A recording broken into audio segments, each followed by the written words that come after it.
चुनाव आयोग जल्द करेगा जम्मू कश्मीर का दौरा। सीईसी राजीव कुमार की अगुवाई में आएगी टीम। चुनाव से पहले जमीनी स्थिति का होगा आंकलन। प्रशासन से परामर्श के बाद तय होंगे दौरे की तारीखें।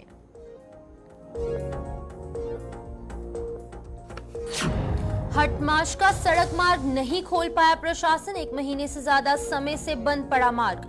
जाने जोखिम में डालकर स्कूल जाने को मजबूर बच्चे। जम्मू कश्मीर का हिमाचल प्रदेश के साथ भी कटा संपर्क।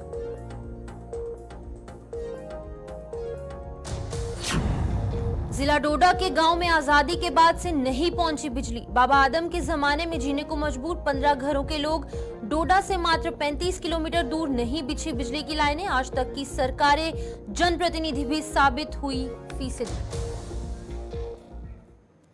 नमस्कार, स्वागत है आप सबका इस खास बुलेटिन में और मैं हूं आपके साथ शिपवन शर्मा। तो चलिए शुरुआत करते हैं बुलेटिन की। सबसे पहले इलेक्शंस के हवाले से बात करेंगे, जहां पर कि चुनाव आयोग केंद्र शासित प्रदेश में विधानसभा चुनाव की घोषणा करने से पहले जमीनी स्थिति का आंकलन करने के लिए अगले कुछ दिनों में जम्मू कश्मीर का दौरा कर सकता है।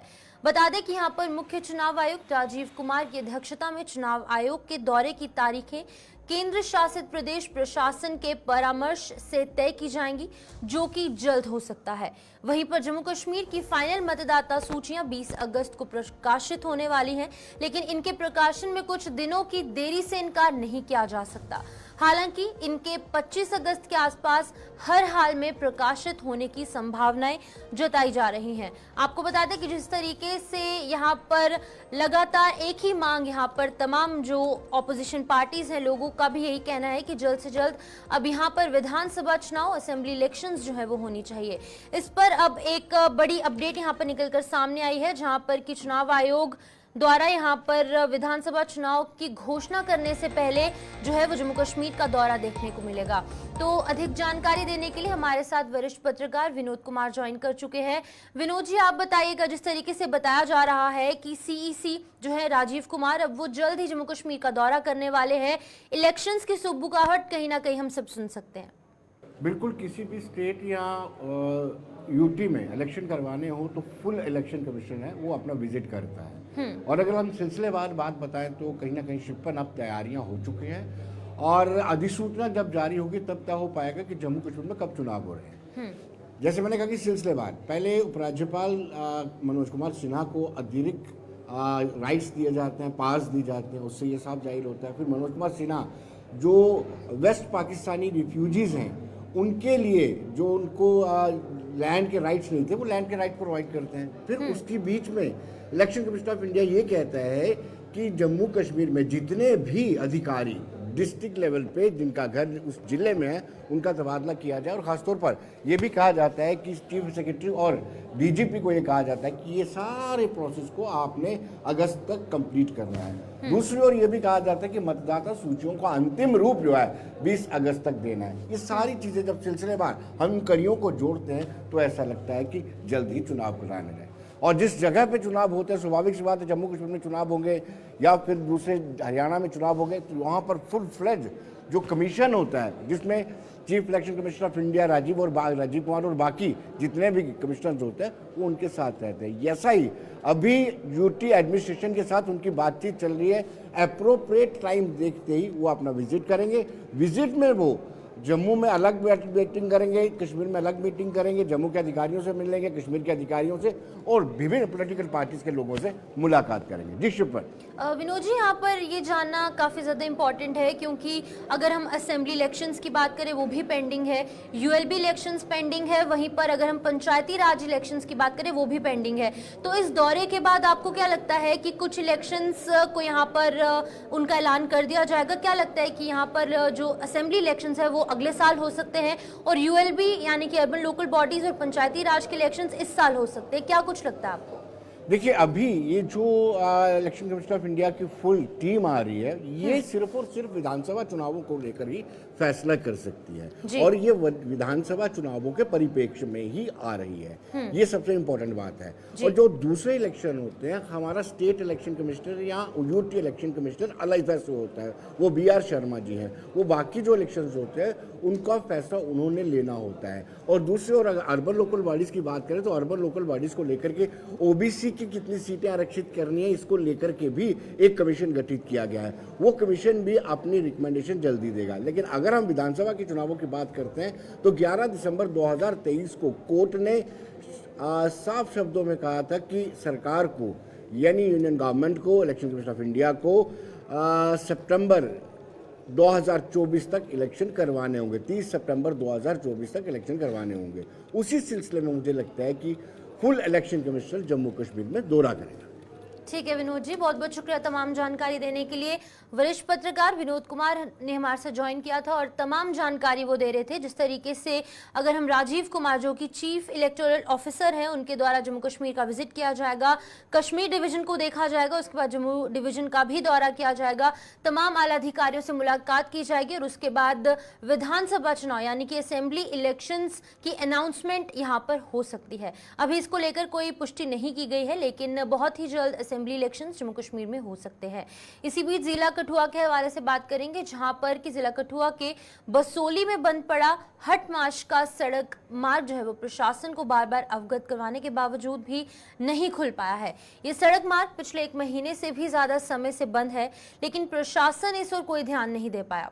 स्कूल जाने वाले बच्चों को इसका खामियाजा सबसे ज्यादा भुगतना पड़ रहा है, जिनकी कीमती जानें यहाँ पर सूली पर लटकी रहती हैं। वहीं पर प्रधानमंत्री ग्राम सड़क योजना के अधीन आने वाला ये सड़क मार्ग बंद रहने से हिमाचल प्रदेश के साथ भी यहाँ पर जम्मू कश्मीर का संपर्क जो है वो काटता नजर आ रहा है। जहाँ पर की तस्वीरें आपके सामने हैं, आप साफ तौर से देख सकते हैं कि ये सड़क मार्ग की खस्ता हालत की वजह से जो स्कूली बच्चे हैं, बुजुर्ग अवस्था के लोग हैं, सभी लोगों को यहाँ पर तमाम तरीके की दिक्कतें जो हैं वो पेश आ रही हैं। अधिक जानकारी देने के लिए रंजीव हमारे साथ ज्वाइन कर चुके हैं कठुआ से। रंजीव, आप बताइएगा, जहाँ पर लोगों को काफी ज्यादा दिक्कतें हो रही हैं और अब जम्मू कश्मीर का संपर्क जो है वो हिमाचल प्रदेश से भी टूट चुका है, क्या कुछ जानकारी है?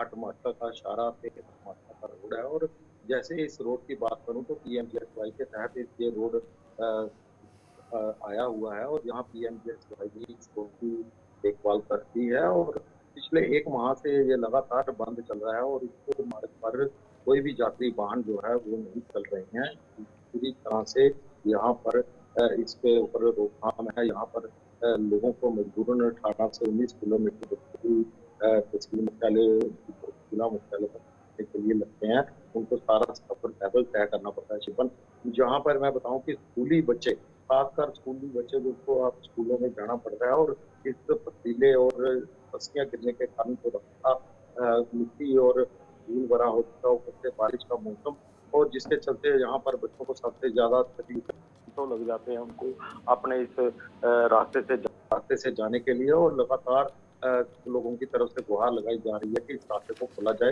लेकिन पीएमजीएसवाई विभाग की बात करूं तो उनकी तरफ से कहा गया है कि एक मशीन लगा दी गई है, जो पत्तियां गिरी, जो मलबा लगातार ऊपर से पहाड़ जो चल रहा है उसको साफ करने के लिए एक मशीन तो लगा दी गई है, लेकिन उसके बावजूद भी लोगों की परेशानी जो है वो हल नहीं हो रही।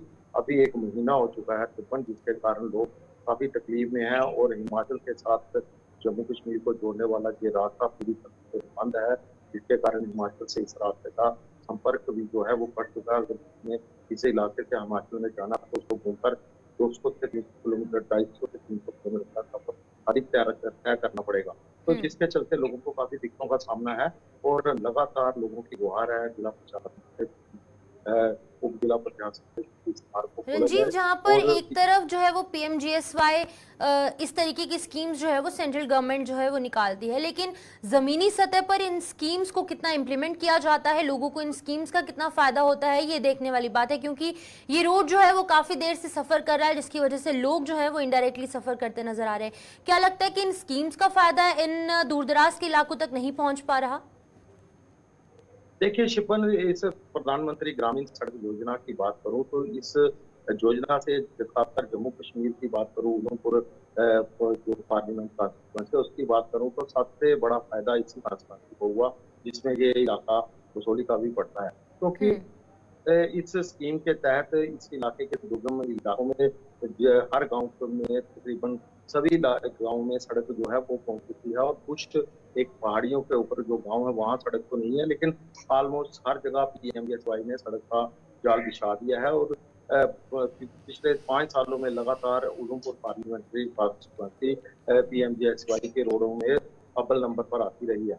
जरूर फायदा हुआ है लोगों को सड़कों का, लेकिन इस सड़क की बात को लेकर जब हमने PMGXY के जो कार्यकारी अभियंता है उनसे जब बात की तो उनका कहना था कि ये पहाड़ पिछले 1 महीने से लगातार पस्सियां गिरने के कारण लगातार जितना इसको साफ किया जाए नीचे से ऊपर से उतना मलबा लगातार पिछले 1 महीने से आ रहा है। इसके कारण काफी दिक्कतें आ रही हैं उनको काम करने में, लेकिन उन्होंने लगातार एक यहाँ पर मशीन लगा दी है और इसको लगातार साफ किया जा रहा है। लेकिन उसके बावजूद जो स्थानीय लोग हैं उनकी परेशानी जबकि तक है, क्योंकि लोगों का कहना है अगर कोई बीमार हो जाए तो उसको यहाँ से निकालना काफी मुश्किल है, क्योंकि पैदल रास्ता है, इस तरह लोग उठाकर उसको लाएंगे। तो ये सारी परेशानी यहाँ पे बनी हुई है और लगातार क्योंकि टोपोग्राफी ऐसी है इस इलाके की, पहाड़ी इलाके की, जहाँ पर रंजीव, यहाँ पर जो स्थानीय जनप्रतिनिधि है, जो स्थानीय सरपंच है या फिर जो भी इलेक्टेड रिप्रेजेंटेटिव है, क्या उन्होंने इस मुद्दे को हायर अथॉरिटीज तक पहुंचाने की कोशिश की है? क्योंकि लोगों को काफी ज्यादा दिक्कतें हो रही हैं,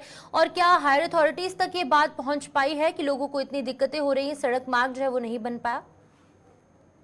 हाँ शिपन, ये सवाल काफी इम्पोर्टेंट है, क्योंकि इसको लेकर बात करें तो स्थानीय लोगों की माने तो जो लोग सफर करें उनकी माने तो जो चुने हुए नुमाइंदे हैं, चाहे आज के जमाने में आज के समय में जो चुने हुए नुमाइंदे हैं वो DDC जो है वो है जिला विकास परिषद के सदस्य। जहाँ पर ये सबसे मुख्य बात है कि जो जिला विकास परिषद सदस्य का चेयरमैन है कर्नल मान सिंह, वो बरसोली इलाके से ही है।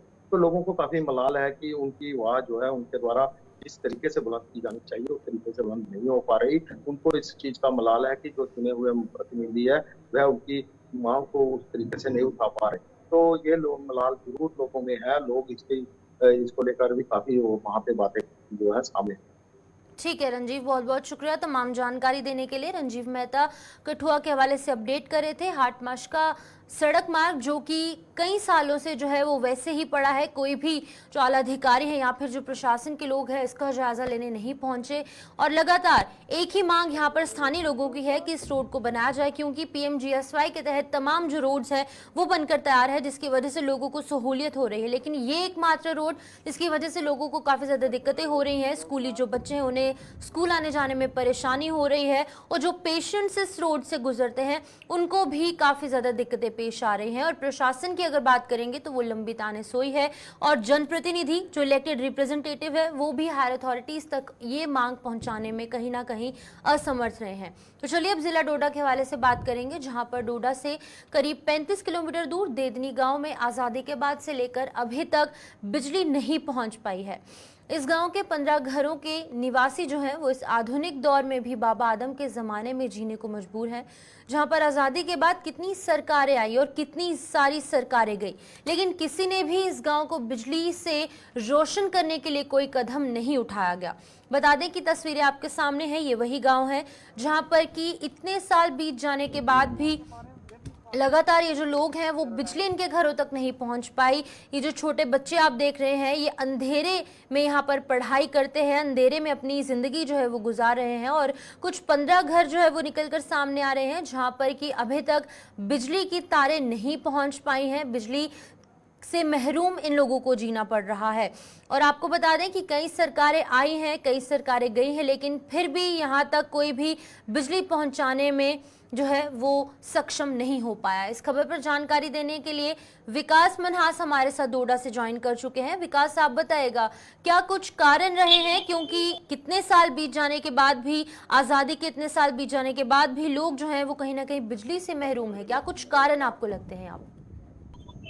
जी, जिस तरह से डोडा डिस्ट्रिक्ट का काफी दूर दराज ये एरिया है, यानी देदनी गांव जो 30-35 किलोमीटर जो है डोडा से दूर है, और यहाँ के लिए सिंगल फेज पे जो है एक लाइट तार है, और ये जो है लगभग 150 से 200 घर इस एरिया में है, जिसमें कई लोग जो है जिनके घरों में लाइट भी आती है, बिल्कुल कम लाइट आती है, और कुछ लोगों के घर में जो है आजादी के बाद अभी तक जो है लाइट नहीं मिली है। लगातार वो यहाँ के एडमिनिस्ट्रेशन तक एप्लीकेशन या जो लीडर है उन तक अपनी मांगे रखते हैं, लेकिन फिर भी जो है अभी तक इन लोगों को जो है उसी अंधेरे वाली दुनिया में रहना पड़ रहा है अभी भी। विकास, यहाँ पर जानना चाहूंगी, क्या किसी, जिस तरीके से ये बताया जा रहा है कि कई सरकारें आई हैं, कई गई हैं, क्या किसी आला अधिकारी ने यहाँ पर विजिट किया? क्या किसी इलेक्टेड रिप्रेजेंटेटिव द्वारा विजिट किया गया? लोगों की परेशानियां जानने की कोशिश की गई? देखिए, इन लोगों को जो है सिर्फ यहाँ के नेताओं ने या फिर यहाँ की एडमिनिस्ट्रेशन ने जो है वोट बैंक बना के रखा हुआ है। जब वोटिंग का समय होता है तो वोटिंग में ज्यादा बढ़ोतरी के लिए इन लोगों को बुलाया जाता है और इनके घर घर तक पहुंचा जाता है, क्योंकि डोडा डिस्ट्रिक्ट या फिर जम्मू कश्मीर में बैक टू विलेज जो है 5 से 7 हो चुके हैं, लेकिन किसी ने भी इसी तरह का फीडबैक जो है आगे नहीं दिया है कि ऐसे भी गाँव है डोडा के कई इलाके हैं जिनमें अभी तक लाइट नहीं है। वहां के लोग जो है मोबाइल चार्ज करने लगभग 2 से 3 किलोमीटर दूर जाते हैं, फिर दूसरे दिन मोबाइल वापस लेके आते हैं। और ऐसे में वहां के जो बच्चे हैं वो भी सोचते हैं कि हम भी मोबाइल वाली जो दुनिया है उसी का एक हिस्सा बने, जिसमें हमें पढ़ाई ऑनलाइन पढ़ना हो, या फिर वह उनके जो माँ बाप है मजदूरी करने के बाद जब घर आते हैं अपने परिवार से बात करनी होती है या कोई भी चीज होती है, लेकिन वो जो है इन तमाम चीजों से डिस्कनेक्टेड है अभी तक। विकास, यहाँ पर एक चीज काफी इंपॉर्टेंट है, बताइएगा जिस तरीके से अगर हम जम्मू कश्मीर के हवाले से बात करेंगे, खास तौर पर जिला डोडा पहाड़ी क्षेत्र है, यहाँ पर पानी के काफी ज्यादा संसाधन भी हैं, तो क्या कुछ लगता है कि यहाँ पर, क्योंकि जम्मू कश्मीर में ही हाइड्रो इलेक्ट्रिसिटी भी प्रोड्यूस की जाती है, लेकिन फिर भी कुछ ऐसे गांव जहाँ पर कि जम्मू कश्मीर में ही इलेक्ट्रिसिटी जो है वो बनाई जाती है, लेकिन फिर भी इन गाँवों तक इलेक्ट्रिसिटी नहीं पहुंच पाती? दुर्भाग्य वाली यही बात है कि यहीं से लाइट भी जो है भेजी जाती है, चाहे फिर इंडिया में हो या इंडिया से बाहर, लेकिन यहाँ के लोगों को अगर इलेक्ट्रिसिटी नहीं मिल रही है तो सोचिए कि किस तरह से वो लोग जो है आज भी रह पा रहे हैं। तो ऐसे में यहाँ के लोग लगातार यहाँ की एडमिनिस्ट्रेशन से अपील भी कर रहे हैं कि कम से कम हमें लाइट सैंक्शन कर दी जाए और जो हमारी रोड कनेक्टिविटी है वो सही तरीके से हो जाए, क्योंकि आज के समय में भी अगर उस एरिया में कोई बीमार हो जाता है या किसी से कोई बात करनी हो तो वो जो है अपने घरों को छोड़कर 2 से 3 किलोमीटर पैदल जाकर कहीं किसी के साथ कनेक्ट होना पड़ता है। ऐसे में सोचिए कि वहां के लोग जो है किस तरह से रहते हैं। और ये काफी अच्छी घूमने फिरने वाली जगह है, यानी टूरिस्ट प्लेस है, जहां पे माता का एक मंदिर भी है, जहां पर हर साल जो है मेले भी लगते हैं और काफी ज्यादा श्रद्धालु जो है दर्शन करने भी आते हैं। ठीक है, बहुत बहुत शुक्रिया तमाम जानकारी देने के लिए। विकास मनहास यहाँ पर डोडा के हवाले से अपडेट कर रहे थे। इतने सारे साल जो हैं वो यहाँ पर आज़ादी के बीत चुके हैं, आज़ादी के बाद भी कई सरकारें आई, कई सरकारें बदली यहाँ पर, लेकिन फिर भी 15 घर ऐसे हैं जहाँ पर कि बिजली जो है वो अभी तक नहीं पहुँच पाई, और चाहे वो बुजुर्ग अवस्था के लोग हैं या फिर वो छोटे बच्चे हैं, तमाम तरीके की दिक्कतें उन्हें पेश आ रही है। इसी बीच अगली खबर की ओर बढ़ते हैं, जरा डोडा के हवाले से बात करेंगे, जहाँ पर बीचों बीच वार्ड नंबर 11 डांडिया मोहल्ला सरकार की अनदेखी का शिकार है। और इसकी विडंबना ही कहा जाएगा कि इस आधुनिक दौर में भी इंडिया यहाँ पर डांडिया मोहल्ला जो है वो मुख्य सड़क मार्ग से सीढ़ियों के साथ जुड़ा है। बता दें कि मरीजों को अस्पताल पहुंचाने के लिए उनके तीमारदारों को किन दिक्कतों का सामना करना पड़ता है, ये आप इन तस्वीरों से साफ अंदाजा लगा सकते हैं। आज तक कई सरकारें आई, कई गई, लेकिन किसी ने भी यहाँ पर करीब 2 किलोमीटर सड़क का निर्माण करने में दिलचस्पी नहीं दिखाई। जिला डोडा के हवाले से अगर बात करेंगे, जहां पर हमने आपको पहले बताया कि बिजली से महरूम लोग रह रहे हैं, वहीं पर सड़क संपर्क भी खस्ता हालत में नजर आ रहा है। तस्वीरें आपके सामने हैं कि पेशेंट्स को कितनी ज्यादा दिक्कतें हो रही हैं। तीमारदार अपने कंधे पर उठाकर उन्हें यहां पर अस्पताल तक ले जाने की कोशिश करते नजर आ रहे हैं। तो डोडा से वसीम हमारे से ज्वाइन कर चुके हैं इस खबर पर जानकारी देने के लिए। वसीम, आप बताइएगा किस तरीके से लोगों को दिक्कतें हो रही हैं, क्योंकि तस्वीरें हमारे सामने हैं, तीमारदार यहाँ पर अटेंडेंस जो है वो पेशेंट्स को अपने कंधे पर उठाकर लेके नजर आ रहे हैं।